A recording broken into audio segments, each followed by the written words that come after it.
Monsieur Alain Soral, vous êtes sociologue français, président d'Égalité et Réconciliation. Je vous remercie infiniment d'avoir eu la gentillesse d'accorder cet entretien à la radio francophone iranienne.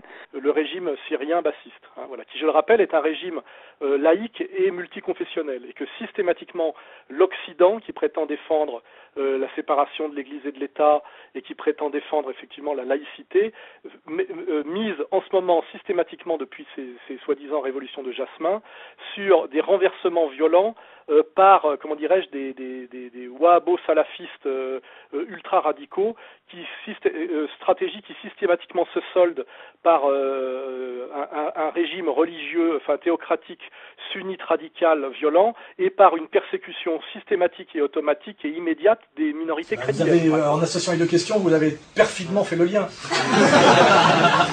Ce qu'on appelle aujourd'hui la laïcité, c'est en fait la religion de la République. Je dis que c'est une religion au sens que c'est une foi hystérique et violente, et quand on voit Mélenchon parler, on se rend compte que c'est le plus agressif de tous. C'est-à-dire que la laïcité, c'est les laïcards, et les laïcards, effectivement, c'est les gens qui sont les francs-maçons, qui ont, pour prendre le pouvoir en France, via la Révolution française, détruit ce qui était l'ancienne France, c'est-à-dire la France du roi très catholique, c'est-à-dire la noblesse catholique. Donc en général, un laïc, c'est effectivement un franc-maçon, en général, anti-catholique. L'Occident, qui prétend défendre la séparation de l'Église et de l'État, et qui prétend défendre effectivement la laïcité. Et la franc-maçonnerie, c'est une forme de religion, et le symbole de la maçonnerie, c'est le temple de Salomon.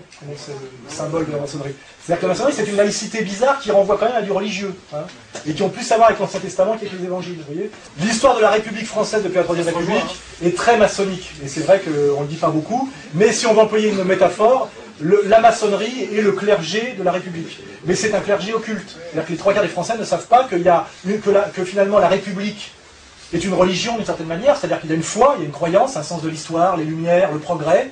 Il y a une violence, parce que c'est là qu'on voit que c'est une foi, c'est qu'il y a une violence. On voit Mélenchon quand il parle,